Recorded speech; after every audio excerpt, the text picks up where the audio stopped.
All right, good morning, boys. What is up? Today is Wednesday, August 5th. Currently 10:30 a.m. I know I'm a little bit late to the recap. Completely overslept. You can hear my voice No, hell no. in the background, but long story short, what happened?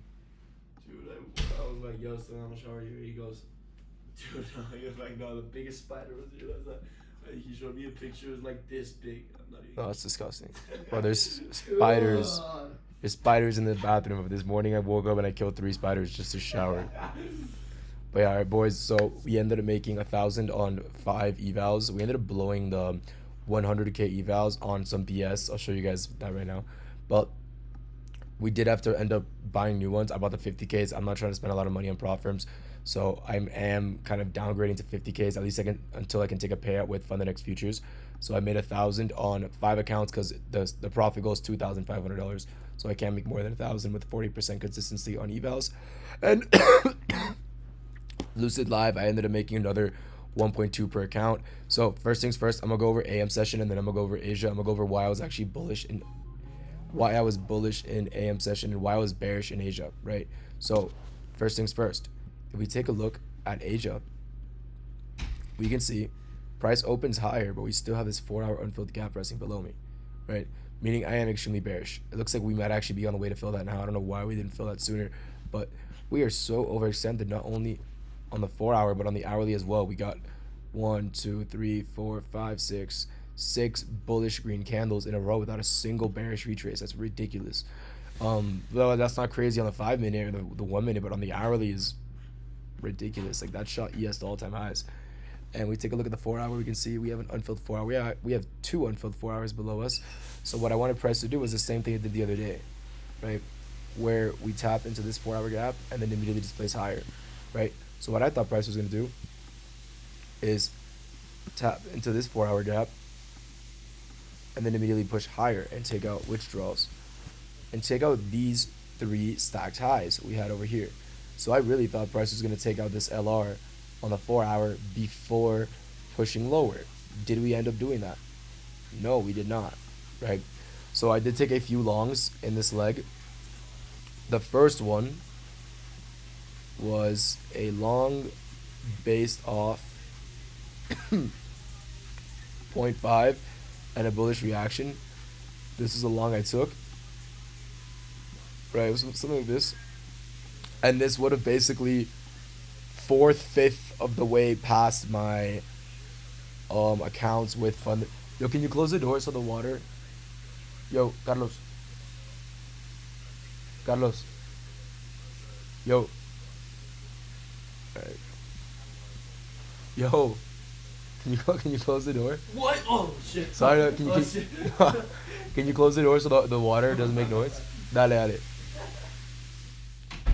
This kid's a tweak. This kid's a tweak, my bad. Long story short, we tap into point 0.5 of the range. We also respected a 5-minute order block, I believe, yes. 5-minute order block with 0.5 of the range. So I'm like, all right, we're pretty bullish. We just place higher. I'm like, okay, this is a great long entry. Enter long off this, targeting that 4-hour high I showed you guys earlier, thinking that we were just going to sweep this LR right here with that 4-hour high. Ended up taking a fat loss, and that did blow my accounts with Fund the Next Futures. I reset them, and once I reset them, here's the trade I took. Just literally the smallest scalp of all time with 2 minis, risking the drawdown's 1.5. So I was risking 1.5 to make 1, and I'm just going to keep doing that for the next 2 days, and then the last profit goes $500 because the accounts are $2,500 to pass. Right, pretty cool. And if we take a look at Asia, I do think this was pretty shit though. I'm not gonna lie. Like, in my opinion, this New York session, was it bad price action? No, I always tell you guys there's no such thing as bad price action, but it was very improbable with my strategy. I will say that is one of those days where just nothing really showed up. Right, this wasn't a bad long or a bad short, to be honest. We were respecting clear bearish beta raise at this point in time. Yeah, this is a nice short, I'm gonna be honest. But that's basically it, right? Because everything else is dookie. Now let's take a look at Asia session. Because Asia session didn't give us anything pretty either. So we have this 4-hour unfilled, right? Meaning what? Meaning I want price to come down here, obviously. Let's take a look at what Asia does, right? We tap into and respect beautifully 0.618 of the higher time frame range. Sorry, wait.